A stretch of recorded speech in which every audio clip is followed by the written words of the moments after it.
another episode, or welcome back if you watched our first episode. Mm-hmm. I'm Leah. I'm Lindsay. And this is a Previously Anxious Podcast. Cheers, we made it to episode 2. To episode 2. Today, yes, we're going to talk about childhood nostalgia. Childhood nostalgia. Specifically the TV that shaped our lives. That raised us. That made us who we are today. Yeah. It's so crazy because I do feel like this is something that we talk about so frequently. No, all the time. Because we're so passionate about it. We're so passionate. And I think it's kind of like, people sometimes are like, don't get stuck in the past. Yeah. If you were alive during the early 2000s, if you were tuned in to TV back when they had the worldwide day of play, then you would know, no, seriously, then you would know how serious this is. You would know how serious because this is, we weren't outside kids. We weren't outside riding our bikes. We weren't running around we weren't. It was us and that TV. It was us. We were locked in. We were locked in. That is actually so funny. We used to have days once we finally got old enough for our parents to leave us at home. Mm-hmm. We would wake up and we would get on that TV. No, and 7 a.m. I'm talking because we had Comcast. The top. I mean, the girls are streamers nowadays, but they don't understand the rankings. They don't understand the rankings. What is it called? Cable TV? Cable TV. We had Comcast. Which is DirecTV. Which is the same thing. DirecTV is the one that you could pause.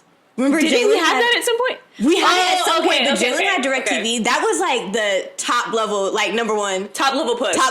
Yeah. We didn't have DirecTV, but we had Comcast. We had Comcast. We could watch things on demand. On demand. That's what we had on demand. Yeah. So we couldn't pause, but we had 3 Nickelodeons, 2 Cartoon Networks, 2 Disneys, 2 Disney. What was the other Disney 3 called? Disneys. There was Disney XD, and then Disney XD, and then Disney Kids or Kid Disney. Or I didn't like that one. Yeah, that one was stupid, but we had. But the number one, I love Cartoon Network. Everybody loves Cartoon Network. Yeah, but Nicktoons.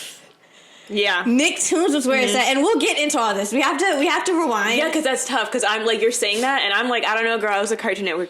No, baby. we were Cartoon Network babies. Yeah, we were Cartoon Network kids for sure. But I'm talking about out of those television. Some people swear by Disney XD. Some people swear. People are so lost. No, they're so lost. Yeah, but Teen Nick and Nicktoons. Okay, come on now. No, we'll have to get into it. We'll have to get into it because I'm gonna have to bring my people up. I'm going to have to bring my shows, and we're going to have to do a comparison. Okay, we're going to do first. Okay, let's break it down by channel. Yeah. And then we'll break it down even further. And then we'll break it down even top further. 10, out of all the channels, what were the best TV shows. Okay. Cartoon Network starting because we're obviously Cartoon Network kids. We are, and we do have lists, so we're going to make sure we don't stray away from the text. Mm-hmm. The holy text. The holy text, the scriptures are right here in the notes. Yeah. Okay, what are we on? Cartoon Network? Cartoon Network. Okay, so honestly, straight off the dome, one of my favorite shows on Cartoon Network was Teen Titans. For sure. I feel like that is a hood staple. It's a hood classic. Yeah, it is. And if you didn't watch Teen Titans, go ahead and turn this off. Yeah, I feel no, seriously. No, because if you didn't, there's a lot of people who weren't tuned into this is something we'll talk about later, but when they put Avatar: The Last Airbender on Netflix and people were watching it for the first time, that was crazy. And I was unfollowing people on Instagram. Seriously. Yeah. But okay, whatever. Yeah. It's one of those staples where if you weren't watching that show, I know for sure that we're not the same people. We're not the same because people. It was one of those cartoons that changes your worldview. First of all, for a lot of people, if you're our ages, if you were raised in the early 2000s, we're not talking about 90s kids because obviously for them it's something else. I feel like Teen Titans was also a gateway into anime. It was. Low-key. It was, yeah. I know had, people that Japanese movie one. Yeah, I know movie? People. Yes. Yeah, it was what? Good. In Japan, in Tokyo? Good. What was it? The Teen Titans go to Japan. It was literally something like that. The same way when they went to the UK. Yeah. It was an episode in the UK. The guy with the British guy. The British guy. With the British flag, whatever. Hated him, yeah. No, literally, but I loved playing his game on the Cartoon Network website, whatever. Yeah. But I feel like it was a gateway into so many different things. Mm-hmm. Even the Teen Titans song at some point being Japanese. Yeah. It was kind of the gateway. And if you didn't watch Teen Titans, you also weren't a kid. Mm-hmm. There were some kids that just weren't tuned into like greater meanings in TV shows. They weren't tuned into greater meanings, and they also weren't tuned into things that had the production there. The money was there. The money was there. The money was there. The storylines were like real storylines. The storylines. A lot of people say, I don't know if you ever watched, I think it was the 4th season, whatever the last season of Teen Titans is. Mm-hmm. A lot of people felt like they fell off at that point because I think that they changed, like, I don't know, directors. It was something that was like rough. But I'm telling you, even to the very end, I felt like the story was there. No, the story was there. That situation with Tara?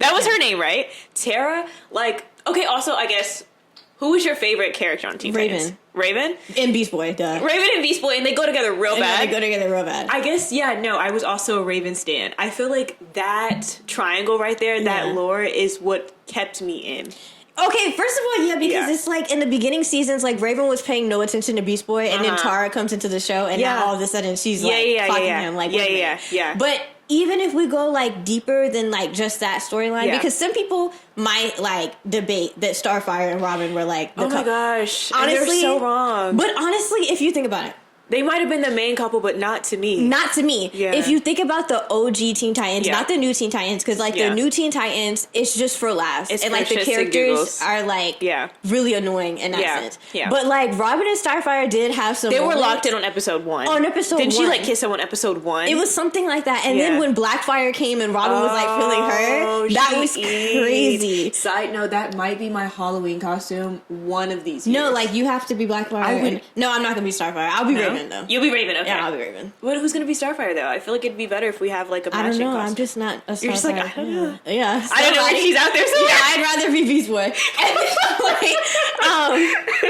But no, seriously, like, and then when we get into the Raven lore, like, first of all, her episodes. Her episodes when they're like all the different Ravens with the different colored cloaks on, like that were her personality, her depth, her dad. But when you think about it. Even this, because like people who didn't watch Teen Titans can't relate. I feel like Raven's storyline also heavily connects to Marceline and Adventure Time. Oh, don't go there. Like, don't even go there. We have to talk about Adventure Time, like, okay, in a couple minutes. Yeah. But like even stuff like that, like if you weren't tuned into that show, I know that like the following shows that you watched in your childhood, like some of y'all as children, y'all just wanted to watch stuff to laugh at, and like wanted to laugh. That might have been cool, but as an intellectual from the womb. I would say like Teen Titans. Yeah, that's a classic, a staple for like your psyche. Like, it's like the foundation. Yeah, there were certain shows that like you watched in the beginning, and it's like, oh, if you got here, it's the only place to get there. It's the only place. It's a stepping stone. It's building blocks. It's building blocks. It's like where did you start? Where did you start at? Because like there are a lot of you out here that started in different places that like you would have never made it to the final boss. No, which was Adventure Time, which was Steven Universe. Yeah, you didn't get there. Because you didn't start off watching Teen Titans. You didn't start.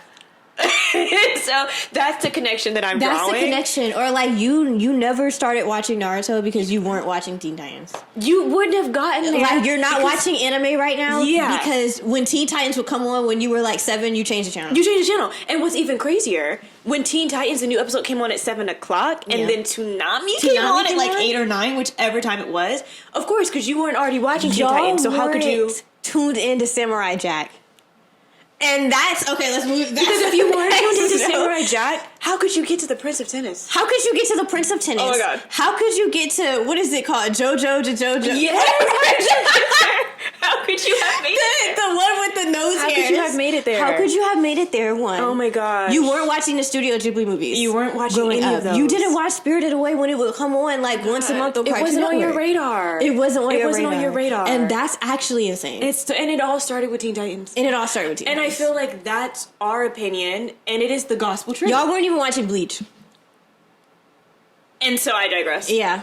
Moving on. We can't get into... Well, to be fair, Samurai Jack did come out before the others on this list, so I guess we can talk about it. No, we can talk about it. Samurai Jack, the video game, all of it, it was so good. And then on the show, he barely spoke, but that wasn't the point. That wasn't the point at all. Yeah. That wasn't the point at all. I'm sorry, do I have water? If you weren't watching Samurai Jack, you weren't culturally inclined. You weren't interested in other cultures. Dare I say, no, seriously, because some people are like, well, what's this about? What's all this? It's about a little samurai. Racist. Yeah. Maybe even on the side, you dabbled in racism. No, you dabbled just a little bit. Casually, you might have been a casual racist because that show was It's giving xenophobic. It's good. And that's, no, seriously, like, no, for real. And that's what I'm talking about. And same with, like, Prince of Tennis. The girls don't remember Prince of Tennis. They don't remember it, but... I don't think they remember that because it was a memory. It was a good one. It was really good. It was a really good one. Or maybe we were just, like, a little lame. No, but honestly, like, they still have the animes, like, the volleyball one. Where, like, people are on a sports team. Not my favorite genre of animes now. I don't watch those anymore. Yeah, not anymore, but, like, that Prince of Tennis went crazy growing up. Princess Tennis was good. I don't have anything else to say. This was before we even picked up a racket. Yeah. We were watching Princess Tennis. It was a good show. I swear I wouldn't have watched it if it wasn't good. No, it was really good. And then there was another one, but I know I'm not going to remember the name. The one where they were playing, like, the... Yeah, what was the name? What was it? Oh my gosh, that was so good. What is the name of that game? Because it's like... The problem is that I don't know the name of the game. Yeah. I don't know. It was like they were using, like, little pieces and they would, like, type thing. Like, their fingers were like this and it was like... No, literally 2 fingers. Yeah. On the little, like... The little freaking pieces. Like, the... It was Pebbles. Oh, was it Pebbles? No, it was like little Pebbles. What was this game? I don't know, but, like, that show was really good. No, I feel like there's someone out there that's like they're being so dumb. What was this show? Yeah, like, somebody was watching it. No, there was a main character. Yeah. There's always, like, this smug, arrogant main character. The smug character that, like, pushes up their glasses. Black hair. Anime characters with glasses and black hair are, like, always, like, the most annoying. They're the most diabolical. Diabolical, annoying, full of themselves, whatever. That We're going to think of this really at some point. It's going to come to us maybe by the end of this episode. Yeah. Real good stuff. I'm never going to remember that name. But we'll be able to Google it. I won't remember that. Yeah. It just reminded me, segue, Hi Puffy on Mayumi show. Oh, okay, so this is for girlhood. Yeah. This is for girlhood, this part of this conversation. You couldn't be a real bitch right now. Yeah. If you didn't watch Hi Puffy on Mayumi. No, literally, and, like, you couldn't be kawaii, and you also couldn't be, like, a rock star. You couldn't because that show was so, like, that was, like, introduction to punk rock. It was introduction to punk rock. I mean, I dare I say this is such a reach, but I feel like this was, like, our young version of Nana. Yeah. Wow. Oh my gosh, you just made that connection. No, I did. You start with Hi Puffy on Mayumi. Yeah. And you like the duality. Oh my gosh, yes, because I liked the one, I don't remember which one it was, but like the one that was always wearing pink. Yeah, and there was one that was like like the other purple one. and black or whatever. I think that girl, I don't remember which one was which either. Now I'm thinking about, but with Nana, and then I like the and you but were no, into I didn't.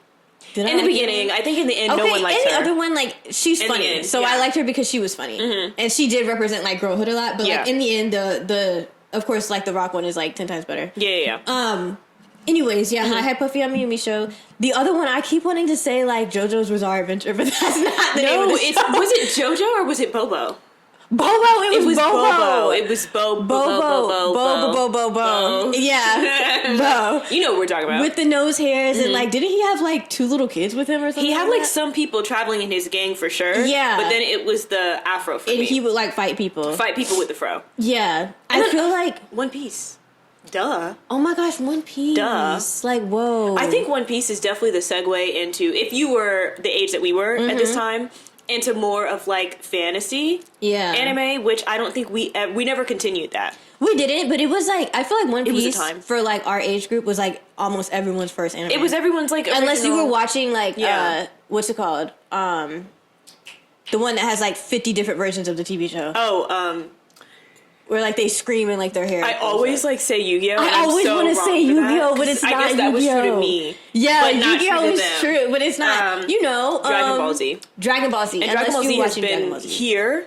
Did Dragon Ball Z come out in like the 80s? I want to say so. Yeah, I mean, I think like if you're a man, maybe that was your first. Maybe that was your first one, but. Or if you found your introduction to anime was not on Toonami, this is not for you. Yeah, you were in the know. You were in the you just were in the know already. You had connections. You had connections, but I feel like for us, you were on the phone with the people in Japan. With the people in Japan, I feel like for us, like Bleach, One Piece, Naruto, like those were like everyone's like kind of like first, like first anime for sure. But anyways, Bobo, One Piece, out of Toonami. Yeah. I just thought because Bobo reminds me of Johnny Johnny Test? No, not Johnny Test. Johnny, the one with the long hair who was like smooth, but like all the girls hated him. Johnny Bravo. Oh my God, Johnny Bravo. No, you brought it really far back. Johnny Bravo. Oh, yeah. Yeah. No, honestly, like if we really get into the lore of that show, he would terrorize people. No, like he terrorized women for sure, but like. For sure. That show It's almost predatory. Yeah. I wonder Am what. I remembering it correctly? No, I think you are. Wait. I wonder what the writers. No, I'm thinking, did a good memory just turn sour? I don't even know if we had good memories of that show because Johnny Bravo got on my nerves. He got on my nerves even when too. we were watching it back then. I mean, it wasn't even on no like feminist stuff. No. The show was so stupid. It was just stupid. It was annoying. Yeah. Honestly, that's low key. Don't hate me. That's how I felt about Johnny Test. No, like it got good at one point, but it was pulling teeth to get me to start it.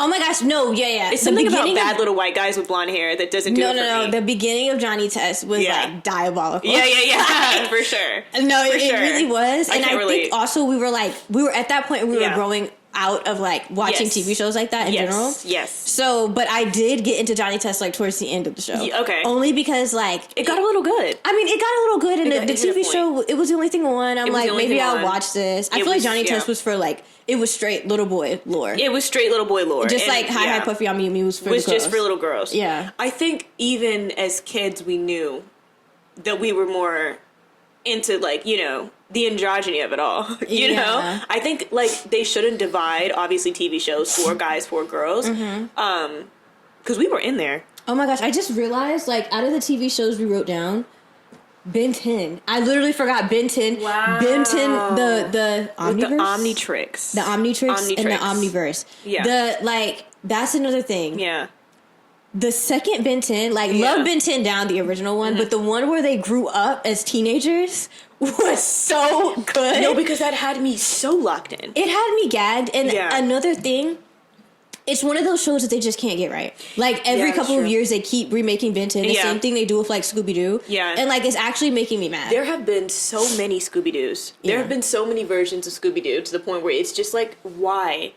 What's wrong with the I don't know, is it the storyline? Is it the characters that they can't get an audience? No, it's like I don't even think it's an audience because the story keeps going. The story keeps going. Honestly, I feel like Scooby-Doo's going to be one of those shows where they're still remaking it when we have kids. 100%. Like, my problem is not with the fact that they keep remaking. Like, my problem is not the fact that, like, Scooby-Doo lives on. Yeah. The problem with me is that, like, keep it into one show. Every single Scooby-Doo has like different drawings of the characters, so like different. Yeah, it is. So I'm like, why can't y'all just keep one? Because I feel like sometimes when they actually get the animation right, then the storyline sucks. Then the storyline's not good. No, I don't know. There needs to be someone else flown in from somewhere to work on that. Yeah. Because clearly here on U.S. soil, they're not getting it right. They're not getting it right. The writers downtown Atlanta, they're not getting it right. They're not. But anyway, shout out to Ben 10. Shout out to Ben 10. And Gwen. The sister was Gwen. Yeah. If it's one thing about me... Cousin. Was his cousin? They were cousins. No way. Yeah. I know you're right. Yeah. The one thing about me, I'm always going to be here for like the yassification of a character. Yeah, no, they I grow love up when she grew and they're up. bad. Yeah, and she looked good. Sorry. Bad. That's me. Yeah. I think that they should get better looking. They should. I think they should. No, like, I'm actually really mad when they don't. And I will die on that hill. What else? Ben 10... Codename Kids Next Door. If we're staying on Cartoon Network. Come on. Codename Kids Next Door. Come on. I feel like Codename Kids Next Door is for the kids that like didn't play by the rules. You know? I don't know. Codename Kids Next Door was for the nerds. It was for the nerds. Was it nerdy? Do you think Codename Kids Next Door, they played exactly by the rules. They weren't doing anything different. They were protecting the neighborhood. They were rebellious. They were neighborhood experts. They were rebellious kids. They were in like a whole organization and their parents didn't know about it. They were not rebellious. They were keeping the neighborhood in check. Like if somebody was doing something wrong, they were like the only rebellious one was the short one with the who was he? Number 6? Were there 6? It was 5. Number 5 was the bald one. No, number 2 5. was the fat one. Number 2 was the fat one. Number 3 was the girl. It's a factual statement. Yeah. Number 3 was the girl, the Asian girl with the baby. No, number 3 was the white guy with the blonde hair. See, now I'm about to because that was number 4. No, number 4 was the Asian girl, and then number 5 was the black girl. You're wrong. Number 3 was the Asian girl. No. Number 3. Codename Kids Next Door. Boom. Kooky. Number 3. What was her name? Kooky. Sanban, she was so cute. She was very cute. Number 4 is the let's see. Number 4 is the guy with the blonde hair. Yeah. Because I think that was my favorite. Yeah. Number 3 and number 5 were my favorite. Number 5 was great. Number 1 was the worst. Number 1 and number 2, like, I hated them. They shouldn't even have been on the show. Hated them down. I think, maybe number the show. 4 and number 5 were like the only rebellious ones, and they were on their own stuff. But everybody else was like. Maybe Codename Kids Next Door is like the pipeline for like kids who like this show and then like became cops when they got older. No, not even cops. I feel like Codename was like the pipeline to like kids in STEM. Ooh, do you think low so? Key, yeah, because they were like building gadgets. They were. Like, it was all about the gadgets. It was all about the gadgets. Especially if you like number 2, like that was your vibe. They had like candy cane machines. Yeah, it was right? like innovation. I just remember like the jetpack. Yeah, like they had like jetpacks and stuff in the game.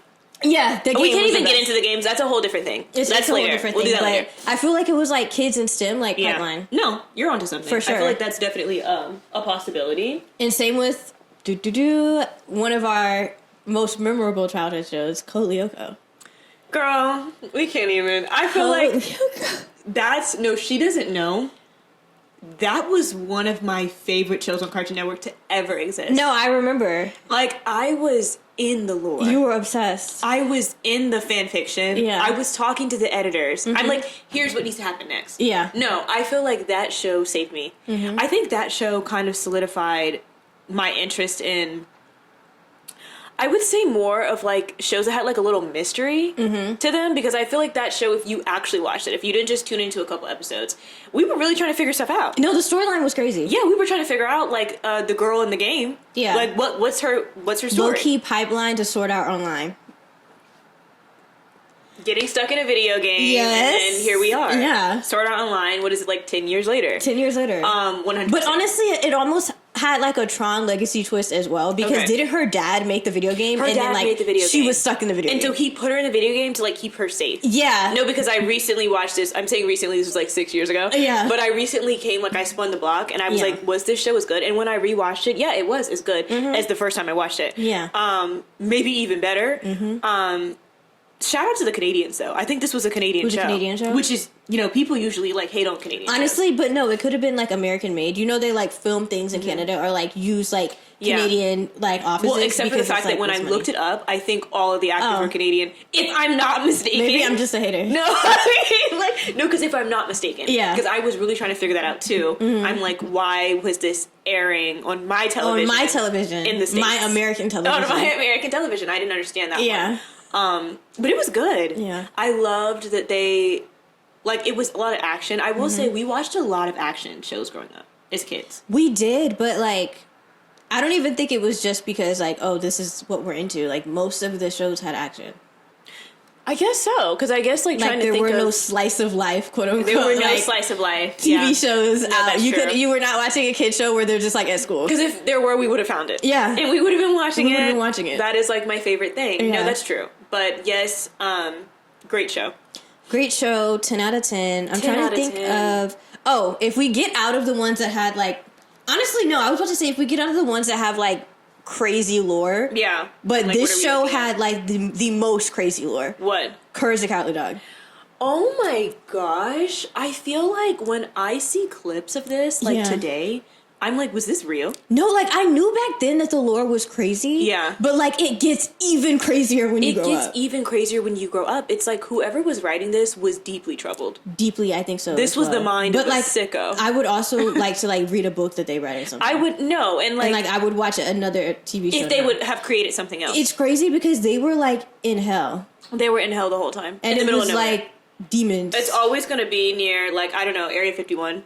Like, I think it was also kind of imitating this whole, like, aliens live in the middle of nowhere. But, like, also, like, even if you scratch that, they were, like, literally in hell. They were literally like, when I see, like, people's, like, fan lore and stuff, I'm like, wow, it makes so much sense. And then I recently saw, like, clips from an episode where that girl, I think she was, like, a cat and she was dating a dog. And she was, like, in an abusive relationship. Oh, I remember that. And he was, like, beating her and she was, like, in love with her friend that was, a girl and she was, like, a bunny or something. I remember that. Didn't they run off together? Crazy. Yeah, and they ran off together and, like... It was such like a like lesbian relationship. Yeah. And like her like getting out of abuse, it was crazy. It was really crazy. It was crazy, but I'm like, and it how was did we really not? good. It was really good. It was really good. That episode where like the Eustace was so terrible, but the episode where Eustace like left Muriel for like that mermaid, which was like, so insane. He didn't care at all. He didn't care about like, her feelings at all. He hated her. No, like that episode. He was like, "You're old, you're really fat, and I hate you." That episode hurt me so bad, and Muriel was like crying the whole episode. She and, like, deserved everything. She did, and Courage was like trying to help Muriel. Oh my god! It's like plot twist. Like the hell is actually just Eustace. Yeah, and he's just ruining everybody's life. No, like Eustace sucked. Yeah, no, because what was her name? Miriam. Muriel and Courage could have lived happily ever after. They really could have, but like Courage knew that. Courage was like trying to get rid of Eustace the whole time. For the whole time, yeah. I feel Eustace like the show, he was awful, but that was not a kid show. In any capacity. I think I had my first nightmares from watching certain. I don't know. You can't watch Courage like at night, or even at like being too young. But the episode with that guy and the scissors, no, because I talk about it to this day. His face was so scary, and also, dare I say, like if you were into Courage and the Cowardly Dog, this was the pipeline as far as like horror on Cartoon Network. It was Courage, and then you ended up somewhere in Flapjack territory. That girl said a horror. No, some episodes of Flapjack, like Flapjack was funny and beautiful. Love Flapjack. Love the creators of Flapjack because they ended up making like a show. I wouldn't even say my favorite childhood show. Yeah. One of my favorite shows of all time. Come on. Later on in life, and we'll get to it. Flapjack? Some episodes on Flapjack were so terrifying. Disturbing. It was, the episode with the baby that wasn't a baby. What was at that? The end? What was that? That was crazy. But this is what I'm saying. A sicko was in the studio. No, a sicko was in the studio. They were in there for that day. But like, I'm really like, I support that sicko. Me personally, like your twisted brain. My twisted brain that got me into like, but psychological horror. But that's what I'm saying. That's what I'm saying. It's a pipeline. Yeah. If you actually if you actually enjoyed Courage the Cowardly Dog, you found your way to Flapjack. Yeah. And then you kept living life liking psychological thrillers or psychological horror. No, it's really true. And like low-key Flapjack also touched on like body horror. Yes, 100%. There would be crazy things happening. The freaking barber with the candy wife that wasn't real. Scary. It was like really... At the time watching it, it's like you're not thinking, you just like see an episode and you're like, what the heck was that? And then like you go into like your kid life. But like now that I'm looking back, I'm like, that was wild. No, it's like that was terrifying. No, but I really was terrified that episode where that kid was like not a baby. And then he started talking like with an adult voice. And like his face turned to like adult and they zoomed in. And let's be honest, I think one of the scariest parts about that show, what they were in, Europe, and it wasn't like bubonic plague. Like time period. It wasn't like they weren't in Europe, but it was like way back when like pirates. It was existed. back in it was bubonic plague time because I remember one episode literally being about like everybody got sick on the port because they just lived on like the little. And what's scarier than that? Sick. Like it was giving scurvy. It was giving bubonic plague. I mean, it was just giving disgusting. Everyone, no, literally everyone on the little port was like nasty. No, you reminded me. Weren't there like rats on the show? There were rats. No, they were living in poverty. Yeah, there were rats. Yeah.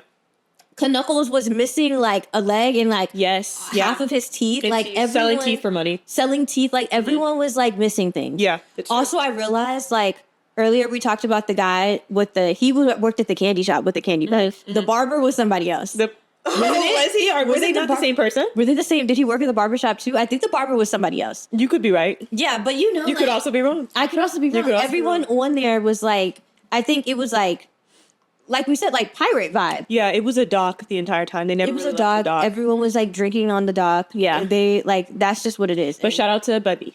Shout out to Bubby. Love Bubby. Love her down. Love Bubby. Love the name Bubby. It just like I wanted a pet whale because of that. Yeah. Bubby was the realest, and she actually looked after Flapjack. She did. Knuckles like he literally didn't care about Flapjack at all. He didn't, and like she was the mother figure. He was more like a drunk uncle. Yeah. He was drunk on that show, right? All the time. He was drinking candy. Yeah. All the people would go to the candy place to like drink candy, but you know that was like their pub. It's like, what's up with these like creators making these dark shows on like kid channels? Yeah. Honestly, maybe like they needed representation. This was like some people's reality. It was some people's reality. Yeah.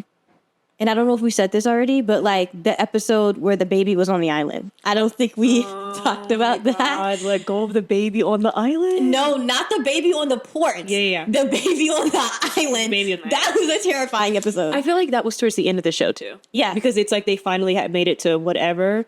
I mean, they made it to Candy Island like a couple of times, I feel like. Oh, did they really? Yeah, but like it was like Knuckles made it to Candy Island, but he had to like go save Flapjack or something. Yeah. So he had to something like a dilemma. Yeah. Something which is stupid. really something stupid, but which is really weird because like we said, if they were getting drunk on candy, like what was Candy Island actually? Was it like an island of was booze? Heaven. I literally think like it was like an analogy for dying. Because like really think about it, they'd die if they had gone there anyway and like ate all that candy. They had no nutrients. They had no real food. Yeah. So I really think it was just a matter of like, how do we get out of this small town? Yeah. You know, it was that kind of vibe. Crazy. Yeah.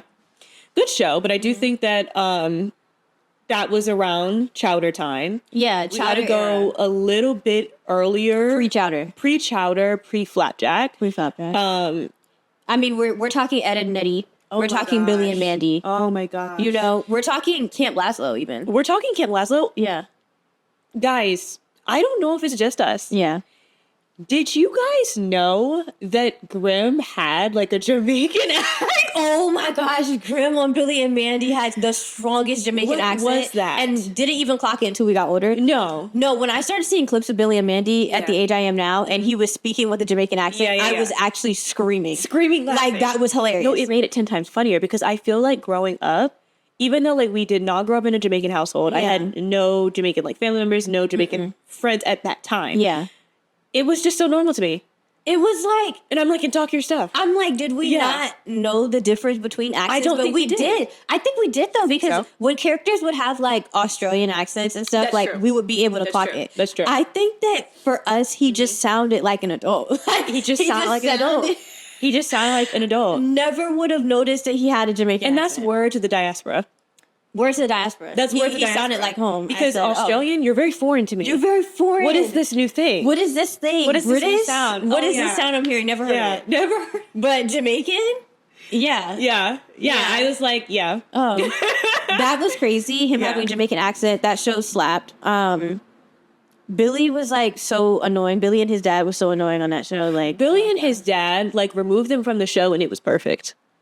Literally. Yeah. Billy got funny though. Towards the end of the show, Billy would say certain things that were like absolutely hilarious. I think you just built up a tolerance. Yeah, you built up a tolerance, but Billy's dad hated the episodes he was in. Mandy was really funny. And then I think that Grimm was the funniest. I think growing up, I liked Grimm the best. I liked his interactions with like the people that he would meet that kind of represented. I think there was one person on there that was supposed to be like Aphrodite.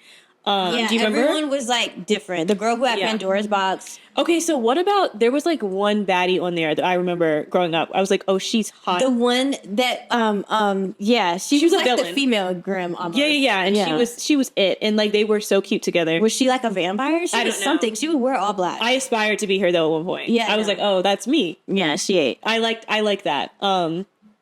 But that show was really funny. I feel like it's just like you just liked it or you didn't. I don't remember like any like deeper messages being in there. Yeah. It did get really creepy when it got into like the spiders and stuff. They were like, I mean, the whole show was supposed to be like creepy. It was creepy, but it wasn't scary. Yeah, it wasn't scary. The video game on Cartoon Network, I know you guys know what I'm talking about. It was like a Halloween game and it had to do with pumpkins. And 10 out of 10. It was like you get to different levels. It was just excellent. I don't remember the name. Don't worry about that. Yeah. It was really good. All the games on Cartoon Network were all really good. They were so good. What else was around during this time? Ed and Eddie. Ed and Eddie was kind of before this. Ed and Eddie, like the funny tea on that. Okay, the lore behind Ed and Eddie for us is that I don't know if we've ever said we're sisters. Do people know that? I don't know if they know that. Yeah, we grew up in the same house. We are blood related. If you didn't clock that, yes. Yeah, we are blood related. Yeah. Our mother, I mean, we grew up in a Christian household, obviously. Very Christian. Very Christian. Boots the house down for real. Christian boots. Yes. And one of like the lore behind that is that like our mom was like so against Ed and Eddie. She was trying to find the devil in every show. No, but what's crazy is that we could watch Yeah. Billy and Mandy were like literally Grimm. But she said she didn't know. Remember, he was walking around like with the knife, and like every episode was like he was underworld. He was in the underworld. Yeah. And same with a lot of other TV shows we watch. But when it comes to Ed and Eddie, like kids in a trailer park, hell. You know what's so funny about that, guys? Like, shout out to our mom. But I'm just like, what did she see? She swore up and down. I remember because I talked to her about this, like in middle school. Yeah. She was like, she was watching an episode. We were like not in the room, and like they were talking about something, and she was like, "This is so inappropriate." Like, I don't know what it is they were talking about. Something older. I don't know if it was like explicit, but she was like, "Oh, they're not watching this." Like, no. No, I think I chalked it up at one time. I'm like, she hates poor people. She hates poor people. And I think also, she said that she didn't like the 3 girls that were like the girl versions. Oh, they were too like fast. Yeah, like fast and like all that kind of stuff because they had like crop tops on and stuff. They had crop tops, yeah. But at the end of the day, that show was so good for representation. If you think about it, there are like no shows before that or even after of like kids in trailer parks. Like, yeah, I think the closest thing you get to that is Hey Arnold. Not even close. I mean, in the sense, I guess like you're saying like representation for like inner city children, but like I'm talking about trailer park kids. Oh, well, there's like representation for inner city kids in a lot of TV shows. Okay. Anyways, that's so funny. But like trailer park kids, yeah, I think that's like the only that one. was the only like look into their quote unquote lives. I guess. They also haven't made another. They never made it. They never did. That show was like, it was funny for multiple reasons, but it did definitely get annoying. Like the 100%. The main Ed, the one that was always trying to like get money from people. Oh my god, couldn't stand him. No. He was a scammer. And the stupid one, and the guy that would walk around with the plank of wood. Oh my gosh, so annoying. Yeah, he sucked. Yeah. I don't remember what his name was, but he was annoying. Oh my gosh, he was so annoying. They were all annoying. I actually have to say, if I'm being honest, that wasn't my favorite show, but it was something you just watched. It was something you watched because we all tuned in. We tuned in. Camp Laszlo. Camp Laszlo. Okay, if we're being when real. It comes down to Camp Laszlo and My Gym Partner's a Monkey. Get into it. They are intertwined. Yeah. I'm pretty sure the same creators because the characters look the same. Yeah. People were asleep on that era. They were. I don't think I've met a lot of people who have seen Camp Laszlo and who watched My Gym Partner's a Monkey. Because wait, I just had to separate the two in my mind. Okay. Yeah. So Camp Laszlo was so good to us, but it almost felt like a fleeting, like a fever dream. One summer. No, that's what I'm saying. Like, and I like, we have to Google how many seasons both of the shows had because it felt, it had to be like 2 or 3 because it felt like the shows just came and went. They came and went and we never heard about them again. But the video games went crazy. Video games slapped. Yeah. With Camp Laszlo, I mean, it kind of makes sense. It came out over the summer for sure. I think it was a summer show. They're at camp. Yeah. Okay. My Gym Partner's a Monkey.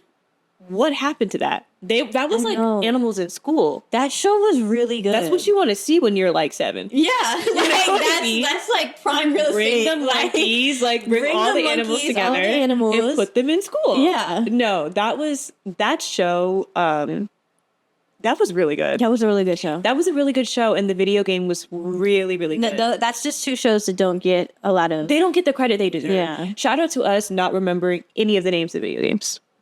Not a single one. The name of the video game is My Gym Partner's a Monkey. Is it My Gym Partner's? And the name of it's the Camp Laszlo one is Camp Laszlo. It's Camp Laszlo. No, those were really good shows. I think like Camp Laszlo felt like it was not Camp Laszlo. My Gym Partner's a Monkey felt like it was at the end of like that Cartoon Network like early time. Yeah, early time. Like getting to the curb of like the new shows. Yeah. So maybe it just could have sustained itself and that new and the new wave. Yeah. We're literally missing out though on that's why I keep checking my phone because I'm like, there are some that we put in the notes. I didn't write down. What? Freaking Foster's Home for Imaginary Friends. Oh, that was really good. That was, I mean, the TV show, good. The lore behind each of the Foster toys. Honestly, though, can we really get into it? Because I feel like not even just like the lore behind the individual ones. I feel like it's really also just kind of like why they even exist. Yeah. You know, it's like kids literally have these imaginary friends when they're younger, and then you grow up and you forget about them. Yeah, like all the kids, first of all, the lives of the kids who had the imaginary friends, they were like so lonely. It was like nobody had like a happy life. No one had a happy life. And then like they got to a point where it's like, I'm older now, like, and it's done. I think if you were like me, I saw myself in these kids. I know, like, that's me. And I feel like, although I've never had an imaginary friend, No, I couldn't foster up the imagination for something like that. If you did, you were a real dreamer. I mean, you have to be clinically insane. As a kid? That's how I feel about Do you think so? Yeah, 100%. Do you really think so? Like, it just doesn't make any sense. That is actually so funny. No, seriously, like, I tried to have imaginary friends, but, like, I'm sitting there, even at the ripe age of 6 years old, and I'm like, this makes no sense. No, but you know what, though? You were never that lonely. That's really it. Imagine an only child. You had two people to talk to at any moment. That's so true. Yeah, you're not thinking about that. But you have to be someone who literally, like, you come up with an imaginary friend because you quite literally don't have anyone to talk to. Yeah. And, like, as a kid, you're not thinking the rational answer, which is to just talk to yourself. As an adult, you realize, oh, it's me and me. It's me and me. We're having a conversation with the man in the mirror. Mm-hmm. But I feel like as a kid, you don't know where to go. You're not going to talk to yourself, so you have to create something else. Yeah. And for that reason, that show typed us all, like, it put us into, like, our brains and, like, psychology, and I was in the know after that. Yeah. No, for sure. I became aware after watching that show. Yeah. Of the foster care system. Mm-hmm. Yep. You know what I mean? Representation. It was representation. I feel like that show... The show creators back in the day just knew what they were doing. I don't know what kids nowadays, like, cartoons have no meaning. They have no depth. They have no meaning. And there's no lesson. There's no lesson. There's nothing to learn and to gain. The show hits its, like, 12-season run. No, stop. No, wait. Like, stop. Something's just, like, you know, when you get a wave Don't get emotional. Yeah. Like, I just remember it, like, our old house, like, our childhood home, and, like, the TV room we used to... First of all, when people...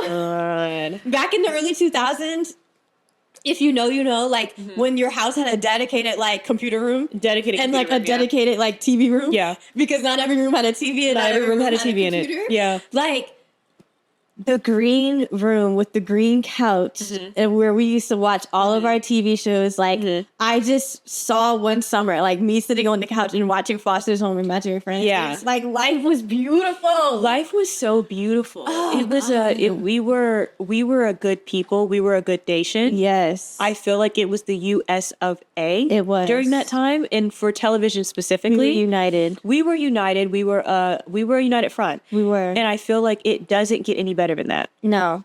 It doesn't get any better than that. It's like we can't rewind time. We can't go back to that time. There's nothing we can do. I like to think that kids these days are getting this like level of like something, any type of feeling from the shows. But as a person who would babysit like a couple years ago, and then like with our little baby cousins and stuff, I know that they're not getting. They're not getting anything. Like the kid shows and they're not teaching anything. They're not teaching. It's just not like. Not a damn thing. It's not a damn thing. It's literally just to keep their attention. Like the people making kids shows now, they just want money. And it's really just like, let's put as many crazy things in this episode so like the kids will like laugh and crack up and that's it. No, because you ask a kid at the end of the day, what did they learn? And they sing a Coco Melon song. Yeah, and it's like, and it's not a nurture even a good one. It's not even like you actually learned something from it. It's like, I don't know. It bothers me because it's like, this is what made me like... It might sound crazy, but it's literally like Foster's Home of Imaginary Friends made me into an English major. That's really nice. And I won't elaborate on that because I don't have to explain.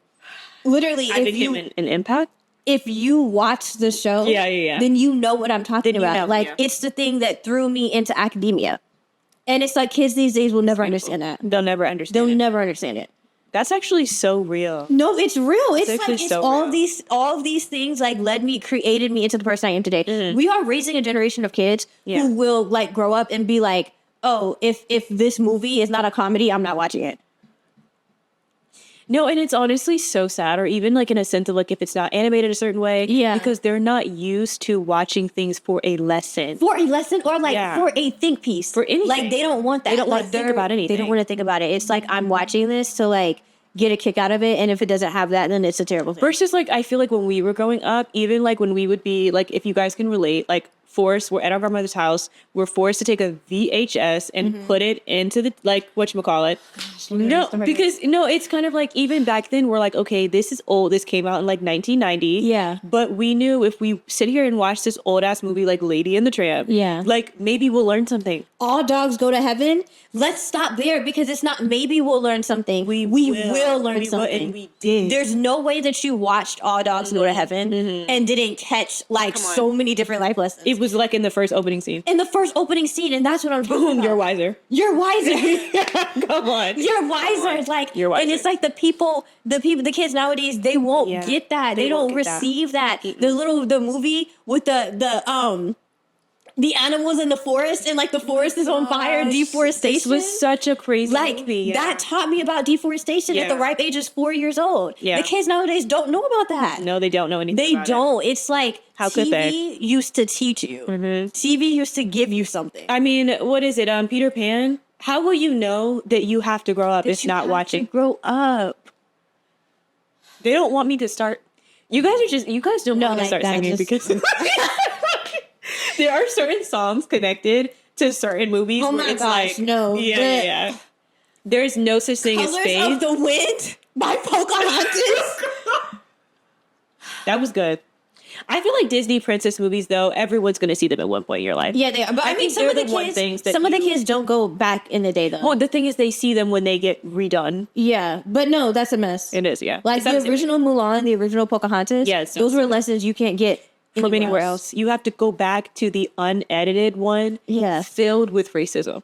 I think if you don't go back, racism filled with sexism, like come on now, it's the way they made the new Mulan.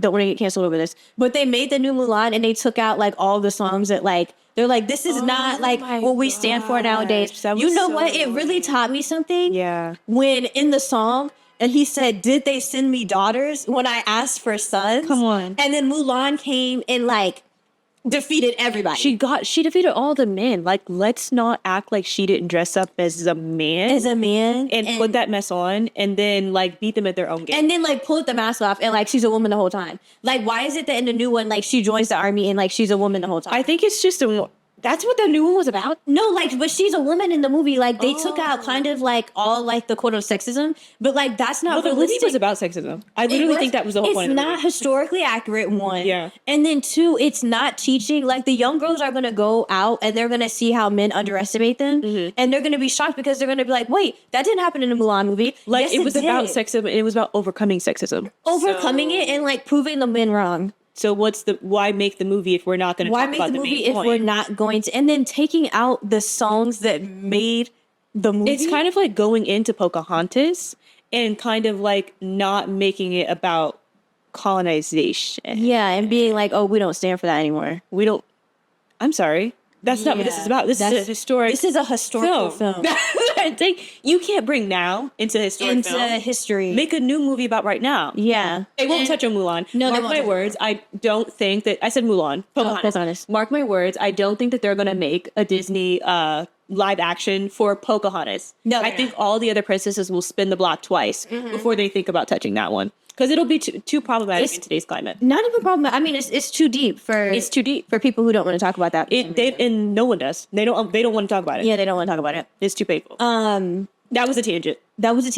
Yeah. I was trying to think about what I was saying earlier, like what I was about to say. Oh, we were talking about like the things that mattered, and we talked about VHS tapes. But if we take it back to Foster's home, and then we take it back to the cartoons that shaped us, like we learned so many valuable lessons from them. And the kids these days can't relate. They just can't. No, they can't. They can't. And they can't. Now I have to pull out the list because... No, I've been checking the list this whole time, guys, just because we don't want to miss some of the great things we have on here. Oh my gosh, Dexter's Laboratory. Yeah, Dexter's Laboratory. Okay, so another Not too much on Dexter. German accent. Sorry, I just want to throw that in there. Yeah, Did we know? Did you know as a kid? Yeah, I knew that he talked different. I didn't know where it was. I knew it was of the Caucasus. Yeah, of European descent. Yeah. Yeah. I know that. But I mean... Women in STEM, kids in STEM. Definitely did that. Definitely, yeah. We talked about Naruto, period. Now, like a little bit of transition. I feel like these three are also transition shows to getting into like older. Like two we're going to talk about. Yeah. 16. Oh, no. Okay, so let me just say. Yeah. Let me say no because I see where you're going. Yeah. I think now you're a little bit older. You're definitely 10 and up. Yeah. At this point in your life, if you're following us, if you're the age that we are, you're not just born liking reality TV. You watch Total Drama Island And then you become a reality babe. A reality expert, if you will. A reality expert. No, right. Total Drama Island was literally the introduction for kids into reality TV. Yes, it was. And I thank them every day for that. Yeah. No, literally, like, some people might have been, like, watching it, like, why would they make kids be good at this? And at the end of the day, like, they did their big one. They did their big one, and it raised me. Yes. I was like, oh, I love elimination shows. Yes. I think that's when I first figured out. I was love elimination. I love people backstabbing each other. Yes. The way they would have to sit at the campfire and, like, give marshmallows. 100%. And it's like someone. It's like the anxiety of it all. I was like, get them out of here. I love being brought back by the producers. A messy host. Messy host. No, it was everything we needed. Confessionals. Who told them to do that? Relationships. I feel like Total Drama Island, whatever year that came out, it came out and it shook Cartoon Network to its core. No. The creators were actually, like, really messy, and they were so funny for that. And they were in their bag. Yeah, they were. They were like, how can we profit off of children? Yeah. And they're like, we're going to create a reality show and also make it borderline inappropriate. It was fair. Like, was this a Canadian show? I think it might have been Canadian. Because I'm actually starting to think, maybe I really liked, like, Canadian shows growing up as a kid. No, because 16 was Canadian, was it not? 16 was, and so was Surf's Up. Was it called Surf's Up? I think it was called Stoked.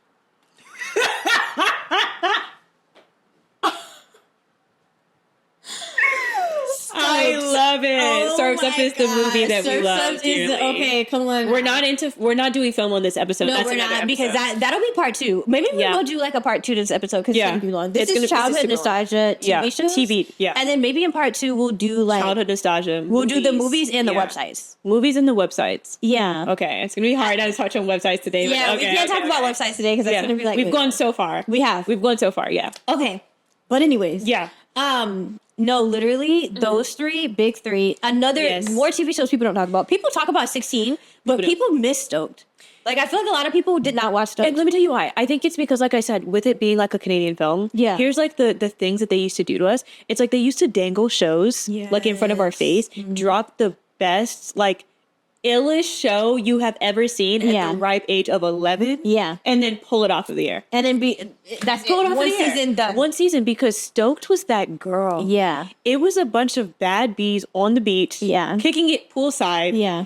Working at a hotel in the summer and surfing. With the bros. It doesn't get like, and y'all all live together. And, like, the bros live in their little house. Yeah. It was beautiful. It was a fantasy. Also, shout out to that show was, like, one of the first cartoon shows that had a, like, interracial couple.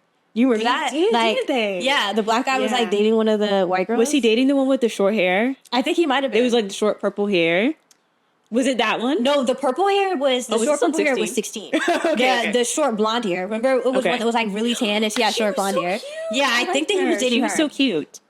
But, like, it was like, it was giving the girls everything. It was feeding the girls for sure, because me, like, I think, like, when we're talking about Total Drama Island, we're talking about Stoke, we're talking about 16. This was the time where you weren't a teenager, but you wanted to be. We were, like, literally, we were 10. We thought we were preteens. This is, like, what you want to be, what you aspire to be when you grow up. Yeah. And I think that, like, the good thing about these shows is that technically these shows were, like, for guys and girls, because it was a gendered cast, if you will. I feel like it wasn't like you're just watching girls, which is like Totally Spies. Yeah. Shout out to Totally Spies. We love Totally Spies. But I'm saying, like, watching things like 16 made me see kind of like how teenage guys act a little bit. You know, if that makes sense. I'm like, oh, okay. Yeah. Like, I'm seeing where this is going. And then also knowing, like, okay, when I become 16, like, I have to work at the mall. I'm going to work at the mall, like, and my friends are all going to be there, and we're going to have, like, a friend group of, like, 3 guys and 3 girls type thing. This didn't happen. None of this happened. No. So, but it was like a dream. It was like they were selling us a dream. They were selling us a dream, and we definitely bought into it. I mean, we definitely did. With no issues. Yeah, we bought into it and we enjoyed it. I feel like between 16, to be fair, problematic. I like Stoked better, but 16 it's not problematic. I like Stoked better too. I think only because it was like. It was even more of a dream. It was even more of a dream. Working at a hotel with your friends and living with them in, like, a cabin. 100%. And it's over the summer, your parents are nowhere to be found. And one of them was rich. Yeah. Your parents are nowhere to be found. And after you clock out of work from, like, giving people swim lessons, you spend the rest of the day doing whatever you want on the beach surfing. On the beach. And they could all surf. Yeah. No, and it's definitely, that's what I'm saying. I would literally kill to have that life right now. I would murder you in cold blood. Yeah, in like the first. literally going to like an all-inclusive resort, and I work there with like all of my friends. There's a fine guy that also works there that I'm in love with, and we all just chill the entire summer. We all just chill on the beach. That's our job, is chilling. Yeah. No, I would kill someone. The job is beach. The job is beach. Yeah. The job is beach. I feel like that show definitely like took 16 a little bit farther. Yeah. 16 was for the average Joe and Josephina. Yeah. I feel like that's where that one was. And still, it was enjoyable, but it was just like, it was just teen lore. Yeah, it was. It was just teen lore. And it was good. Yeah, it was nice. It was good. That, around the time of Totally Spies, I think this was that. Totally Spies came out way before this. Do you think so? Yeah, because Totally Spies was out like same era as like Powerpuff Girls. I don't know why. Not only did like that not last as long as it should have. Totally Spies was out for a while. I think it could have lasted even longer, which is why it should have been remade. Oh, they did remake it. Yeah, they revamped it. Yeah. But I feel like it lasted long enough for us to see it kind of like in two separate eras. Right. But it definitely, I feel like it could have lasted even longer, but hey. It could have lasted like the slightest bit longer. Okay, we have to move on a little bit further. Okay, so Last era of Cartoon Network. And we're just going to talk about the big three. We're not going to talk about the other ones. I know some people want to hear about Steven Universe, but we weren't the biggest Steven Universe girlies. No offense. Yeah, I'm sure it was great. Big three: Adventure Time, Regular Show, Gumball.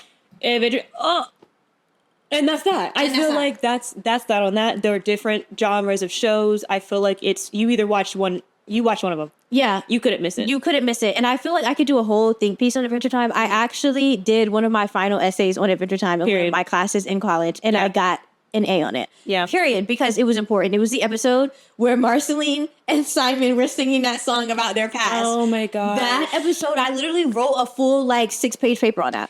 I feel like that episode, I feel like you guys, as you continue to watch us and grow with us, you will know that Adventure Time, that's the show that raised us. We can have a full episode just on Adventure Time. A full episode on Adventure Time. When I say, we've been saying this over and over again, and it's true for the other ones too, but Adventure Time literally has made me, shape me into the person I am today. I wouldn't be and is continuing to shape me with all of their still side quests and sequels that the people are writing. That they're writing, yeah. That show literally... I would not be who I am right now. I would not. It finds me at every stage of my life, and then I watch it again, I learn something new. So I feel like it's It definitely led to my emotional intelligence. 100%. I feel like it directly created me being someone who is introspective. Yeah. And also in tune with my emotions. I feel like for me, it was definitely teaching me to see more. It was definitely a really funny show, but there were so many deeper meanings of the show.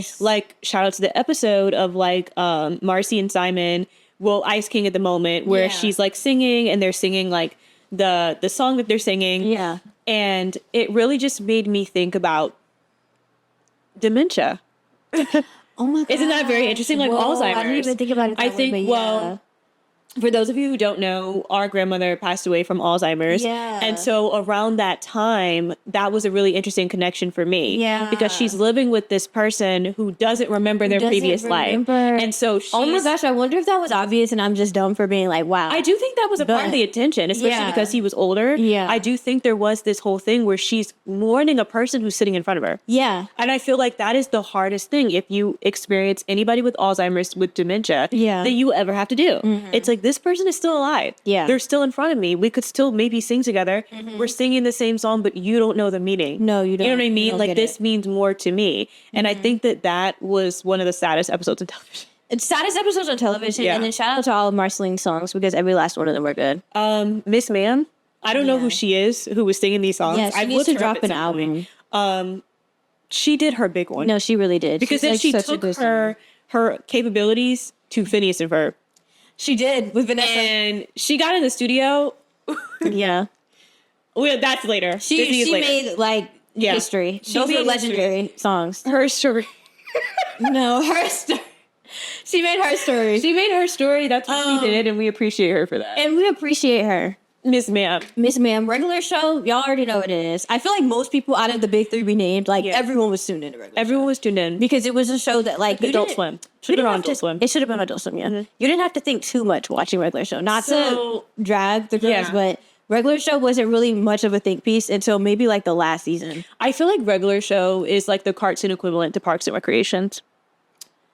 in the way that they were both working in the park. In the park, yeah. In that one way. 100%. That one connection. No, but even in like the sense that like, okay, regular show, something stupid would happen at the end that like Mordecai and Rigby would do every single time. Mm-hmm. But like, it was definitely that same form of humor. Yeah, it was the same form of humor. I mean, it was random stuff. It was the main characters are actually like low-key really stupid. And they were like in their mid-20s. The show got really good when both of them got in relationships. Yeah, it did get really good. And I loved that like Mordecai's relationship didn't work, but like Rigby and Eileen were locked in. Like, they were cute. They were cute. They were cute. I never shipped Mordecai or Mordecai's a bird, right? Yeah. I didn't ship him with that red girl he was trying to get at. Yeah, Mordecai and Margaret. I shipped all these average names. Yeah.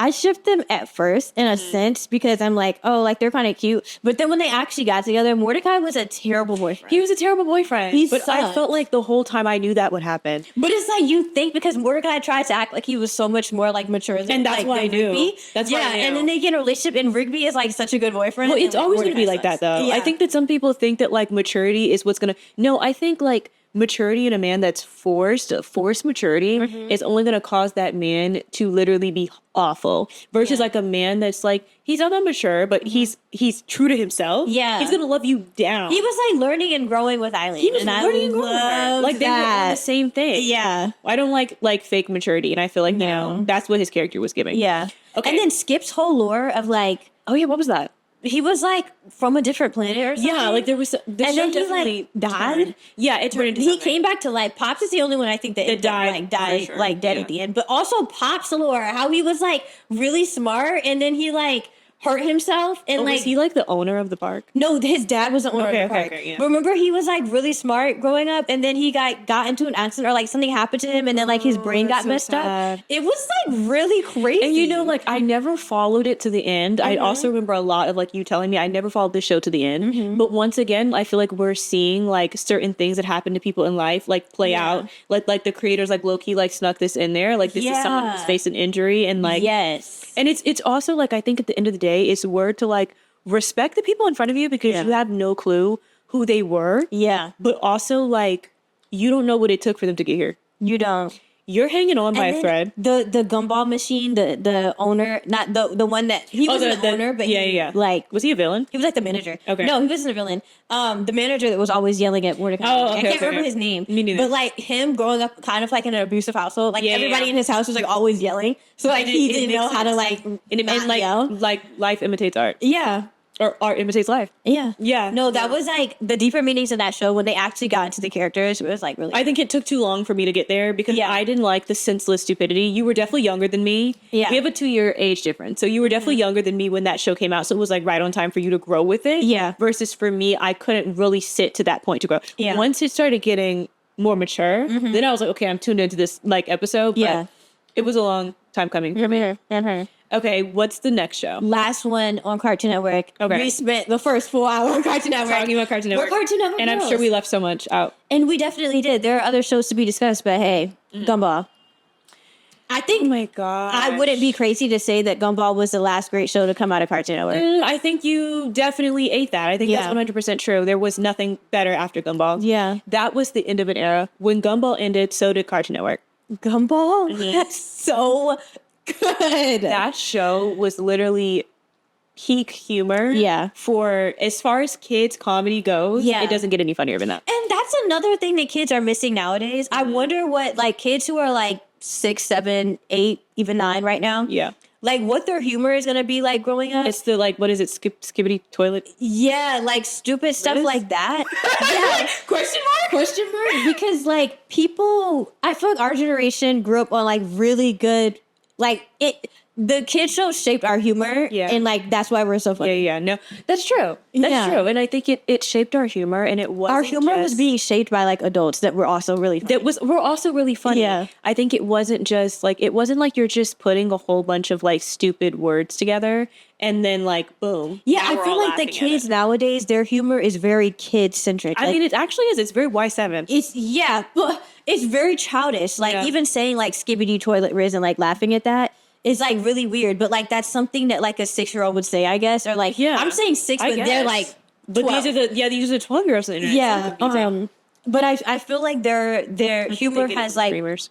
Yeah. Maybe, I don't know. Humor has like regressed and going back to like, if you're 12, like you don't get adult humor versus when we were 12, we were watching like Family Guy. But it's about what they're consuming. Yeah. I think they're just not consuming the type of media that causes their brains to move forward. I think that's just what we're talking about here. And at the end of the day, speaking of moving forward, leaving Cartoon Network aside, obviously we love Cartoon Network down. I don't know if you guys figured it out, but Cartoon Network it raised us. It raised us in a way that it hurt me when Cartoon Network shut down.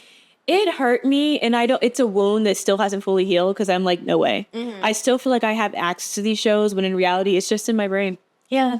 It's just in my brain. But the memories are so vivid. They're so vivid. And it makes me cry. Like, I can sit and think of a full episode and be like, wow, that was good. And like, to all the people that like didn't watch television the way we did, you missed out. You missed out. And I know you think that I missed out not being outside in the park outdoors. I didn't. No, because guess what? The park's still there, but these shows are not. The shows are going. And that is literally the truth. That's so I can go to the park right now. I can ride a bike right now. But y'all could never watch Courage the Cowardly Dog at the age of 7 and 8 and take away what we took away. And that's a really good end to that. No, like, that's real. That's a really good end for Cartoon Network For Cartoon Network, love that. Points were made. Next, of course, moving on to the second out of the big three. I don't care what anybody says. I love the fact that we were not Disney kids. Yeah. Moving on to Nickelodeon. And we'll start with the 90s shows. When we watched Nick, I feel like for Cartoon Network, we weren't necessarily 90s babies Cartoon Network wise. Like, we were watching all the stuff that was like early 2000s, right on par with like where we were growing up. Right. But Nickelodeon, like cartoons, we were definitely watching ones that came out in the 90s that were just still playing into the 100%. Because I think so Nickelodeon had Nick in the Morning or something like that. They had regular Nick. They had like Nick in the Morning, and then they had like... But Nick at Night was for like Nick had like 5 different TV shows because they had Nick Jr. Nick Jr. was the one in the morning. They had Nick Jr., then they had Normal Nick, then they had Teen Nick, then they had Nicktoons. Okay. Then they had Nick and we watched them all. Yeah. I would definitely say the Nick Jr. was when we were younger, we were only watching Nick Jr. Yeah, we started off with Nick, went to Cartoon Network, went back to Nick. Like, it was kind of like that. And you finish on Disney, unfortunately. Yeah. But I feel like Nicktoons with like the little Einsteins and stuff was where it was at. Yeah, little Einsteins. And what's it called? The one, the Backyard Goons, if you will. Yeah. Yeah, that was a really good one. The Backyardigans, yes. What was the pig's name? One of them was like Moesha. Yeah, like I never understood that. Something crazy. I never understood that. I was like, oh, okay. That felt so racially motivated. Pablo? It was all. All of it was. I'm like, well, what's going on here? What are you trying to say? Representation. Representation matters. Yeah, I loved it. I don't know what her name was, but it was pretty funny. It was funny. Okay, starting with the 90s. Yeah, what's up? We're going to take it there with Hey Arnold. Yeah, so you have more to say about that. Yeah, you weren't like the biggest Hey Arnold one. I know you played the Hey Arnold video game where you're picking them up the bus. That was so picking people up with the bus, so good. Yeah. So one thing to know about me is that I'm a girl, as we've already like made the points, I love a show that has like points and like makes you think about like society and stuff like that. And I think that's the reason why I really loved Hey Arnold. I wasn't watching Hey Arnold when we were like 7 or 8. I started watching Hey Arnold when I was like 11. Yeah. Like, I took it back because it started coming on like at night. Yeah. And I'm like, well, this is the only thing on. And I was like, wow, actually, I love this show. Well, it was just like their lives, even being like how, for example, like Stoop Kid, like they were such like inner city kids with like inner city kid problems. 100%. Yeah. And us being in the suburbs, it was like completely different. It was so different, yeah. And in the South. I think Hey Arnold was in New York, right? Yeah, they were in New York. It was just like really different. Even the fact that Hey Arnold like lived in like the apartment complex where like you don't have your own bathroom and like you share it with like the I didn't know that. That's there's like one bathroom on like each hall. Oh, that's so like I don't know anything about this show. Yeah, like all the and then like him growing up like with his grandparents. Wow, that's crazy. Yeah, like just the whole thing. I just really, really loved that show. I just felt like it showed you so many different, like each character had like a different life and like different things. Even Helga being like rich, but like her parents care about her older sister more than her. Like the whole thing was just good. It was just really good. No, that sounds really beautiful. Yeah, I loved it. That sounds like a really good show. It made me realize, not that I was ever like against meeting different types of people, but it made me see like how many different types of kids there are. Like, well, I think that's what's important about those types of shows. Is that that's what they end up showing you, is that like your life is like a small dot. Right. And there's a lot of other small dots happening around you. So shout out to Hey Arnold, even though I don't know if you've seen like that guy who's like on TikTok and like Reels who does like, he's like in the subway and he's like, what's your unpopular opinion? He's like in the subway in New York. Okay. And like it's always like someone sitting there. Usually like he gets a lot of famous people too, but sometimes it's just random people. Yeah. And he asked, I think it was Lil Nas X. He was like, favorite like TV shows or whatever. And he said his growing up. And the guy's sitting on the train because he's like maybe 30. Okay. You know, Hey Arnold was like early 90s TV show. Yeah. He was like, it was Hey Arnold, like loved Hey Arnold. And Lil Nas X was like, not you naming like the worst childhood show. Hilarious. But like a lot of people have that thought of Hey Arnold. Because that's people because I didn't want that. I think it's kind of why I didn't watch it. I think for me, besides like, of course, like being in the 2000s, I think Hey Arnold did have more of an older kind of like drawing. Yeah. It just was kind of boring to me. I never, as woke as I have always been, that was one of the only shows that I just didn't feel the interest to like tune into. When you were our age versus like some of our older cousins, it's like that show would come on and we're like, oh, it's like that boring old show. Yeah, that's what it was. Like we would see it as like, it's so old. Yeah. And like, whatever. But also, I've made my point about little white kids with blonde hair. I don't know if it's getting through to you. But I mean, I liked Hey Arnold because he wasn't he wasn't he wasn't the stereotypical thing. I'm just saying when I saw that on television, like, me personally, I did not feel as though I needed to tune in. Yeah. So. And that's that. There's kind of like there's a pattern here if you're picking up on it. Yeah. And next 90s show, moving on, Rocket Power. Oh my gosh. I feel like the girls and the gays love Rocket Power. Love Rocket Power. It was really good. I feel like they were so cool.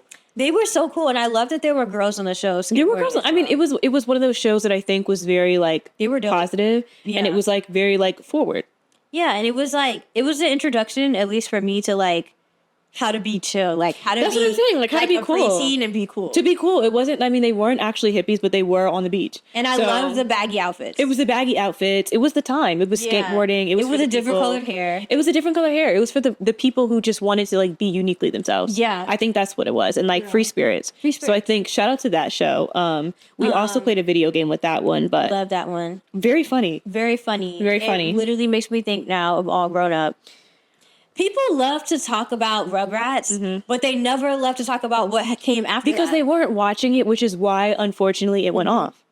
Like, that's what I'm saying. No, that's really what it is. And it hurts. Like, we watched Rugrats growing up, of course. Like, it was funny. It was cool. It was cute, I guess, whatever. But, like, All Grown Up was that girl. All Grown Up was that girl, and I feel like that show did not get its flowers. It didn't. It did not get its flowers, and I'm like, were we not watching the same thing? Were we not watching the same thing? It was excellent. They got older, guys. Don't you love when they... No, they got older, and, like, the animation was so good. I loved how, like, they drew them. I loved it. The characters were, like... If they got older and they didn't make the show like childish. It was actually them like in middle school, and it felt like as a preteen or like being close to a preteen watching that, I was like, oh, like I vibe with this. This is like my experience. I think they also kept it very realistic to probably like what they would have ended up being. Yes, like with the main character still being the main character. Was his name Tommy, or was Tommy the nerd?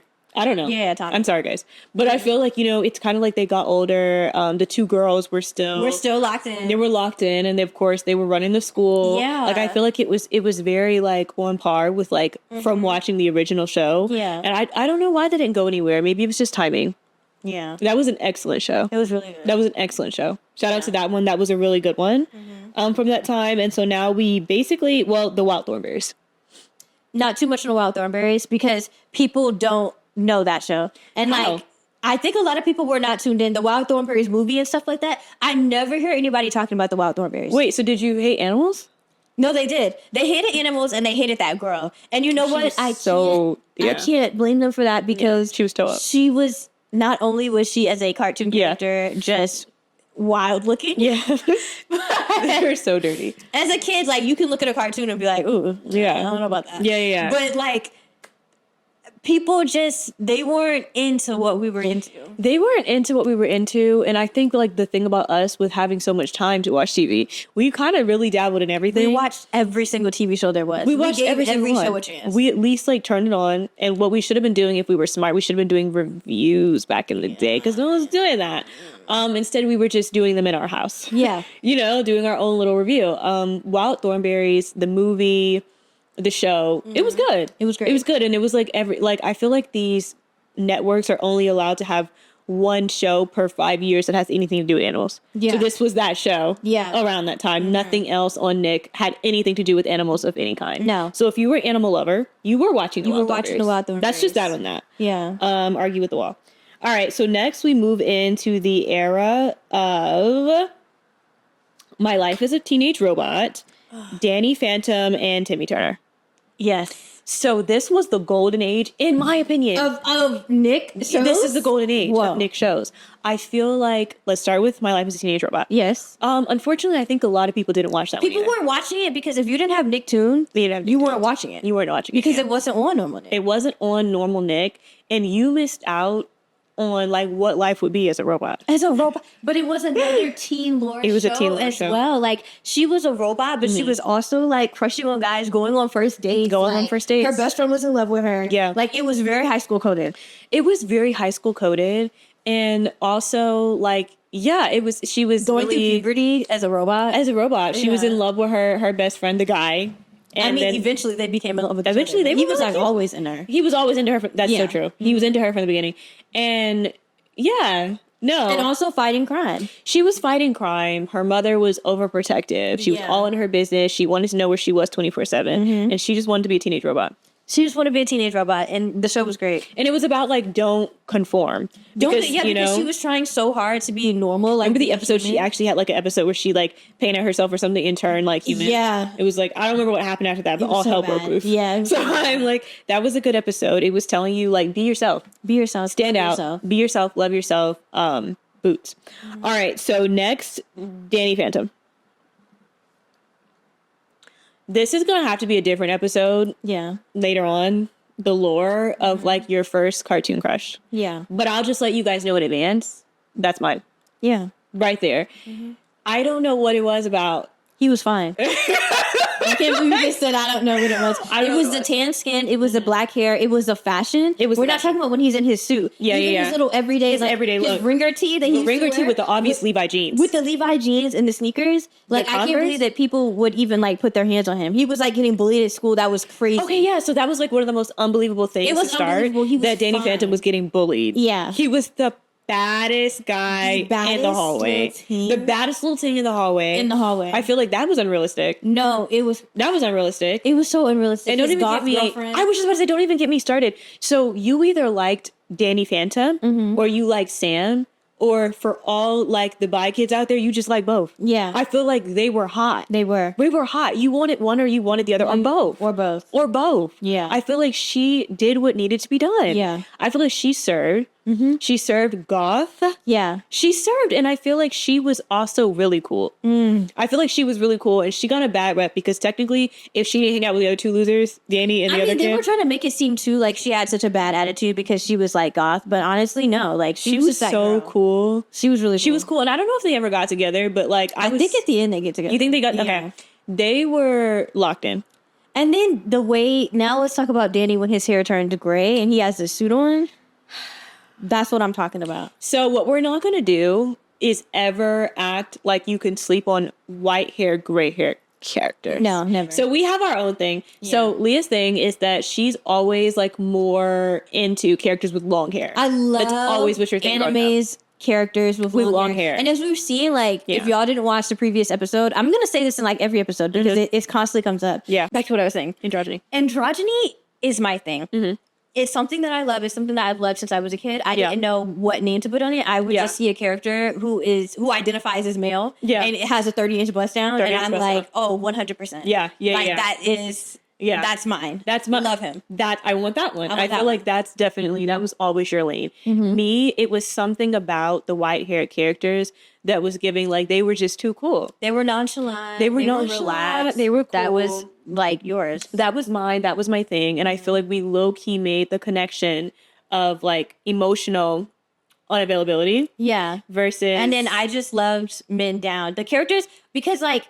Not just the look, but also the anime characters that had long hair were always like diabolical. They were diabolical. And not just diabolical, low-key controlling. If we're talking about Takumi. Yeah. Nana, oh, gosh. Yeah, like. I hated him. I mean, y'all hated him, but I was like, oh my God, he loves her so much. I was oh my God, he's taking her phone. He won't let her talk to her friends. He's literally locking her in the closet. He's locking her in the closet. He's obsessed with her. Like, whoa. Can't you see he's trying to protect her? He's trying to protect her. Like, he don't want no one else to have her. That's awful. And I was like, yeah, that's love. And no, and like I understand that that's weird to me growing up, like liking like Kakashi and like being like, do you see how he's always reading that fucking book and never paying attention to anybody? Like I'm like, can't wait to be ignored. Yeah. Can't wait. I'm living for it. Like he doesn't see me, but I see him. But I see him. No, because like look at me. Yeah. Yeah.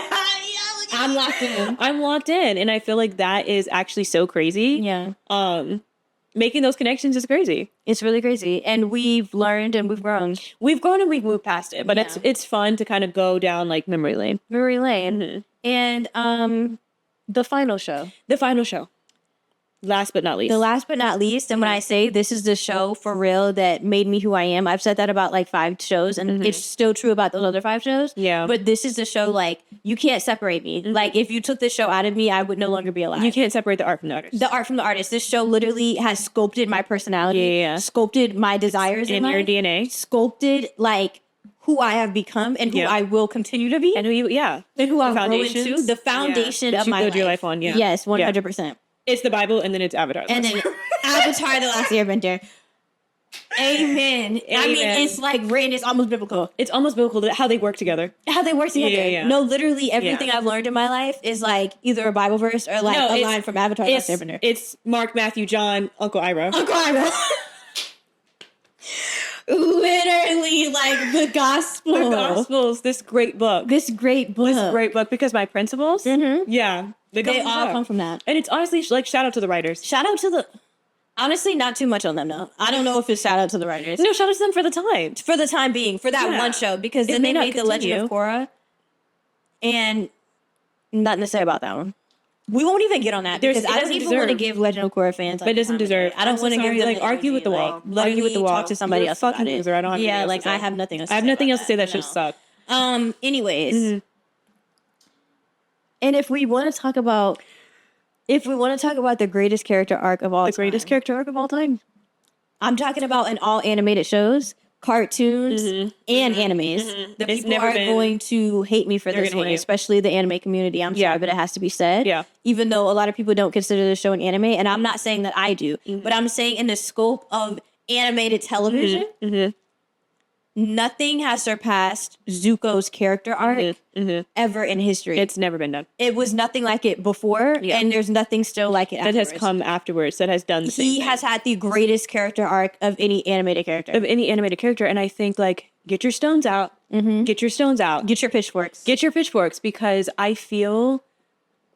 Oh, no, and see, that's what I'm saying. Like, sometimes I even think about it, and I'm like, I'm ready to be crucified. Yeah. I feel like they're going to crucify me, but I feel like not even like Sasuke's character arc, allegedly the alleged character arc that Sasuke had. Yeah. Because if you're asking me, this is a Naruto fan. Naruto Shippuden. I came back for Boruto, bitch. Don't play with me. I'm a fan of the franchise. Sasuke started off as a mean cunt. Yeah. And he finished off as just a cunt. Literally. Let's be real. He quite literally never changed. I feel like what we're talking about with Zuko, we're talking about a dethroned prince. Yeah. Who is raised in a situation where the Fire Nation is, they think they're better than everybody else. Raised on xenophobia. And racism. And colonization. Stands for those things. Yeah. It's on his back. It's on his back. Also stands for the approval of his father. Goes through like the worst fall from grace ever. Yeah. Exiled. Yeah. With his uncle. Yeah. Turns on his uncle easily 3 times on the show. 3 times, is so at war with himself in one episode that he gets physically ill. He gets physically ill. Joins the good side. Thinks that he's going to join the good side. Backstabs them. Doubles down on being a backstabber. A traitor. Comes back home to be with his sister. Yeah. And then finally realizes, F these people, I'm going to be with the good guys. Word to Rosé, because everything he needs is on the ground. I mean, I'm not sure you could write a character better. No, you couldn't. He ends up teaming up with his enemies, who are actually the good characters in the show. Turns out he's related to him. He's related to him. And so all he's ever wanted was his father's approval and to get his seat on the right hand of his father, quite literally, the throne. And he only gets it by betraying his father, quite literally, and joining and finding himself. He had to find himself. He had to find himself. He had to lose himself to find himself. We've never seen a character go through all We've that. never seen anything like that. This is something of like the ye old like times. Literally. This is like one of those really old and stories. And for the people who are going to say like, oh, like Goku or whatever, like went through all of that. Maybe he did, and he went through all of it in like 19 seasons because that show refuses to end.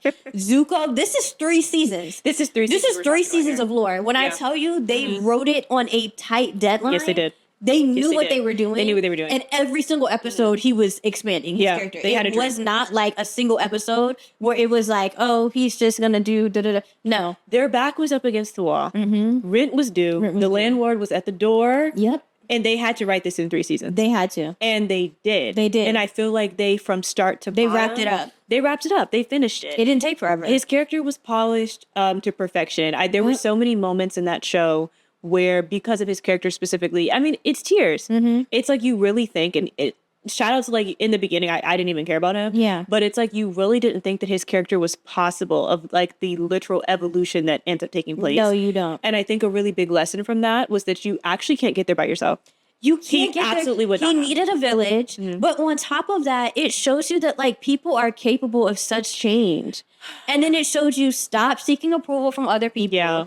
Pave your own path. Pave your own path. Like, it was so many things being taught from that one character. Like, listen to the old people in your life. And I think an even bigger example of that is they even showed him, like, Jet. I don't know if, like, any of you OG fans remember Jet. Yeah. But, like, Jet was, like, literally his mirrored reflection. His mirror reflection, the parallel. And it's like, look what happens to you when you refuse to change. He died. He literally died. He literally died. And because it's, like, he couldn't let go of the pain that he endured. He couldn't let it go and decide, like, I'm not going to let this pain, like, literally be the trajectory for my full life. Exactly. And Zuko let it go and see how he was able to change. It literally was showing, like, if Zuko would have stayed on that path, he would have been killed. He would have been killed. And it was so many parallels because he saw it in Jet. He saw it in his sister. Yeah. When they were having the showdown of a century.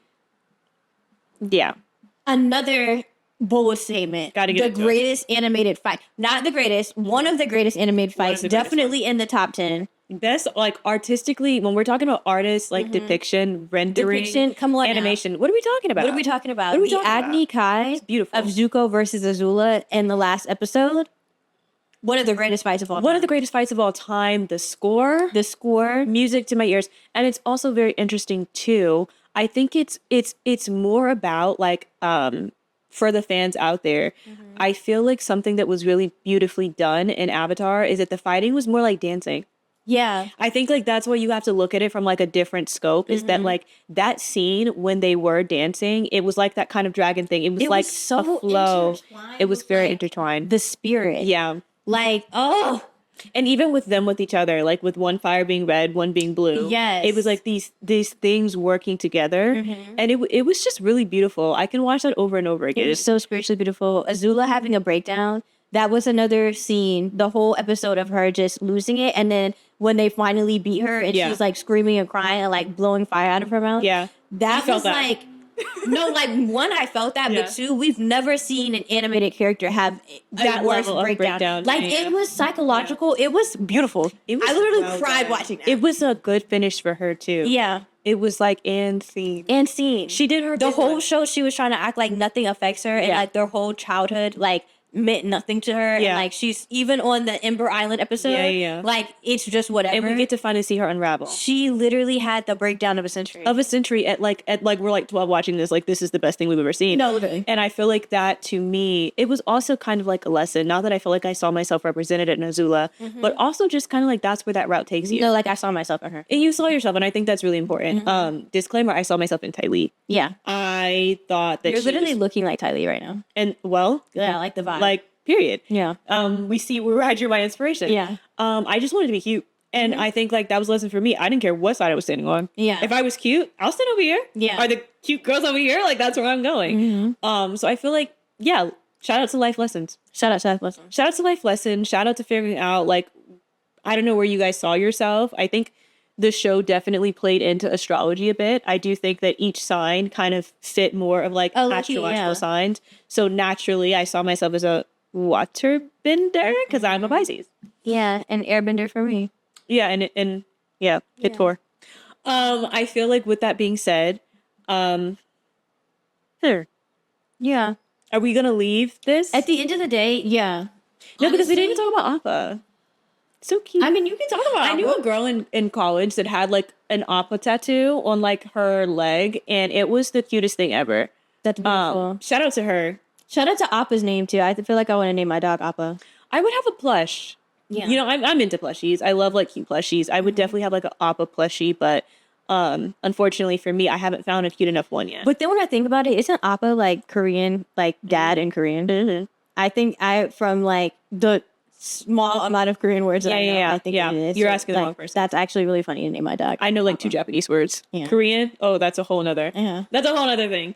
But no, basically shout out to Avatar. Shout out to it being like the building blocks on which we built our foundation. Our foundation. And to wrap it up, because we honestly need to have a part 2. Like this episode is about to get it's gonna be really long. It's ungodly how long this episode is about to be. How long this episode is. So we'll have a part 2. But like, shout out to all of our childhood shows. Shout out to every last one childhood shows from the top to the bottom. I feel like we literally, as you can grew up in the golden era. We grew up in the golden era of cartoons specifically. Yeah, of cartoons specifically. We grew up in the golden era, and it will never be done again. We see them trying to do these whole remakes, everything. It's just not good. And I love we were raised on cartoons. Like that's the human TV shows. Honestly, like it like the cartoons were where it's at, and that's what I learned all my life lessons from. I didn't need I think you could just do more with the cartoon. You can take it somewhere where you can't take like a live action. You just can't. And I think that that's fine too. That's fine. We're not even going to get into Disney because what are we talking about? Yeah, we had some Disney shows written down, but at the end of the day, it doesn't matter. I mean, we watched Disney, but it didn't shape us. It didn't shape us at all. And I'm so happy that we're not Disney adults. We're not Disney adults. And so I feel like you can leave in the comments if you would like to discuss Disney shows. That's fine. That's fine. But you'll be doing that in isolation. Yeah. This is for the Cartoon and Nick Kids. This is for the Cartoon Network and Nick Kids. Sorry, but stay over there. Disney can have its own thing. Yeah. So to wrap it up, it's been real. It's been lovely. It's been beautiful. Let us know if you guys watched any of the shows that we mentioned. Yes. Which ones were your favorite? Like, what shows shaped you? Yes. We would love to hear because we'll be reading the comments. Of course. And don't forget to comment, and subscribe. We love you guys. Mwah.